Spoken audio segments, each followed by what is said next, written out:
the summer of 1953, Manila was shaken by a story so horrifying that newspapers all over the world wrote about it. At the center of the tale was a young girl, just 17 years old, named Clarita Villanueva. What began as a simple arrest for vagrancy soon spiraled into one of the most terrifying accounts of demonic possession in Philippine history. Inside the cold, damp walls of a Manila prison cell, Clarita began screaming and writhing in pain. Guards rushed to help, but what they saw was beyond reason. Invisible teeth marks appeared on her skin, bite wounds deep enough to draw blood. Yet no attacker could be found. Doctors, police, and even the mayor of Manila would later witness her ordeal.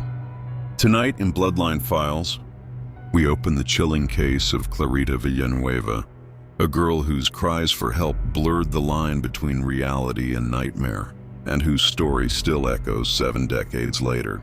Clarita Villanueva was born into hardship. Her father died when she was young, and her mother reportedly practiced witchcraft. With little family support, Clarita ran away as a teenager and lived on the streets of Manila. She eventually fell into trouble with the law and was arrested for vagrancy and prostitution, a fate that landed her in the women's ward of the old Manila City Jail. Life behind bars was already harsh, but soon her fellow inmates and the prison guards realized that something far stranger than poverty or crime was haunting Clarita. Witnesses later described her as an ordinary girl, thin, quiet, and withdrawn, until her fits began. That was when she would scream in terror, describing creatures only she could see. She claimed that 2 entities, half human and half demonic, attacked her day and night. Their names, she said, were invisible to others, but their presence was felt in every corner of her cell. The nightmare began on May 19, 1953. Clarita was suddenly gripped with pain, thrashing on the floor of her cell as though invisible hands restrained her. Guards rushed in and were shocked to see red bite marks appearing on her arms and neck as though unseen. Jaws were tearing into her flesh. Some guards swore they saw her lifted off the ground by an unseen force, her body convulsing violently before crashing back down. Doctors were summoned, but their examinations only deepened the mystery. The wounds were fresh, with impressions of human-like teeth, but there was no attacker. Clarita screamed that the demons had returned, laughing as they bit into her skin. Her terror was so convincing that hardened policemen admitted later they could barely stand to watch. Word spread quickly through the jail, and soon, throughout Manila, a teenage girl was being tormented by invisible forces. As days passed, the attacks on Clarita grew worse. At first, the bite marks would fade after several hours, but soon they would appear instantly, on her arms, legs, even her back, right in front of horrified witnesses. Her screams echoed through the jail at night, disturbing both guards and inmates alike. According to records, at least 2 entities tormented her.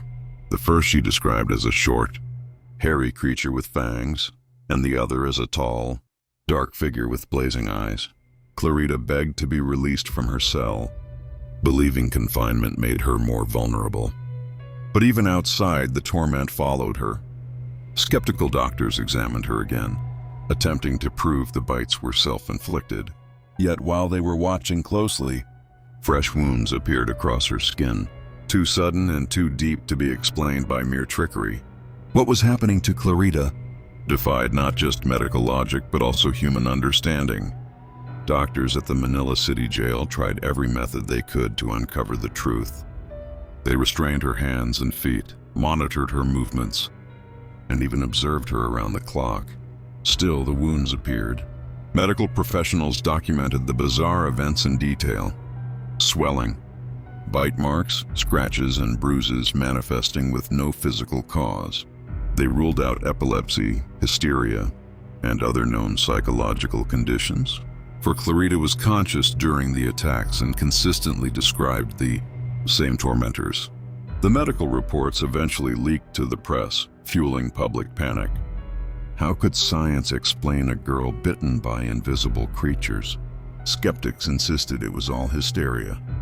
while others began to believe that darker forces had indeed taken hold of Clarita. In a deeply Catholic country like the Philippines, whispers of demonic possession spread quickly, and Manila soon found itself at the center of international attention. What made Clarita's case different from other possession stories was the sheer number of credible witnesses. Jail guards, hardened by years of working in brutal conditions, admitted they were terrified. Several testified that they saw bite marks form on her skin while they were standing just a few feet away. Others claimed they heard voices whispering in the cell, though no one was inside. Fellow inmates, doctors, and even police officers confirmed similar details. Each account added weight to the mystery. If so many people saw the same phenomenon, could it really be dismissed as hysteria? The fear grew so great that some guards reportedly refused to watch over her cell at night, believing the demons might turn their attention to them. Manila was gripped by terror, and the case of Clarita Villanueva was now too big to ignore. The case reached its peak when Manila's mayor at the time, Arsenio Lacson, decided to personally intervene. Known for his strong and fearless leadership, Lacson was skeptical of superstitions and wanted to prove the hysteria wrong. He visited the prison to witness Clarita's condition himself. To his shock, he reportedly saw bite marks appear on her skin as she screamed in agony. Lacson, a man of reason and authority, left disturbed and convinced that something beyond the ordinary was at play. His testimony gave the case even more weight, and newspapers eagerly reported the story. For many Filipinos, if even the mayor admitted something strange was happening, then perhaps Clarita's ordeal was truly supernatural. The involvement of such a high-profile figure turned her case into one of the most documented and widely discussed possessions in Philippine history. Soon the story spread beyond Manila and into international headlines. Newspapers in America and Europe ran sensational stories about the demon Girl of Manila. Journalists painted vivid pictures of a haunted city where science and faith clashed over the body of a teenage girl. Some articles claimed Clarita was the most credible case of demonic possession ever recorded, while others ridiculed it as backward superstition. The Catholic Church was cautious, reluctant to be directly involved, but pastors and evangelists from abroad took interest. In a post-war Philippines struggling with poverty and rebuilding, Clarita's story became both a distraction and a symbol of the unknown forces lurking in the world. It wasn't just a local case anymore. It was a global phenomenon, turning the Manila City Jail into the center of a dark mystery. Amid the frenzy, several Christian pastors offered to help Clarita.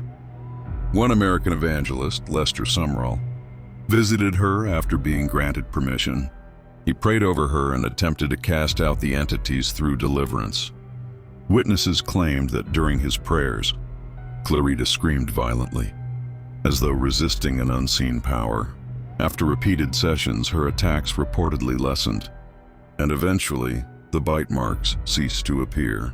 Whether this was due to genuine spiritual intervention, psychological relief, or sheer coincidence, no one could say for sure. But to the faithful, Clarita had been freed by divine power. To skeptics, it was another example of mass hysteria and the power of suggestion. Regardless of the explanation, Clarita's torment seemed to come to an end, leaving only scars, both physical and psychological, behind. Once the attack stopped, Clarita slowly faded from public view.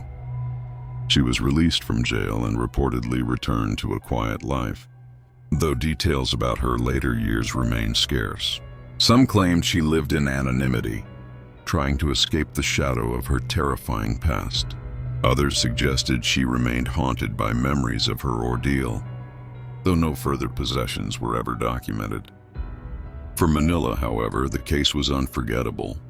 The prison guards never forgot the screams, the doctors never found their answers, and the newspapers never retracted their shocking reports. Clarita's story became a cautionary tale retold across generations, a reminder of the mysterious battle between faith and fear. What truly happened to Clarita Villanueva? Was she genuinely attacked by demonic forces? Or was her case an extreme manifestation of psychological trauma brought on by years of poverty and abuse? Could science one day explain the bite marks that appeared in front of dozens of witnesses? Or will the truth forever remain beyond human understanding? Skeptics continue to insist it was hysteria, while believers point to the sheer number of testimonies as proof.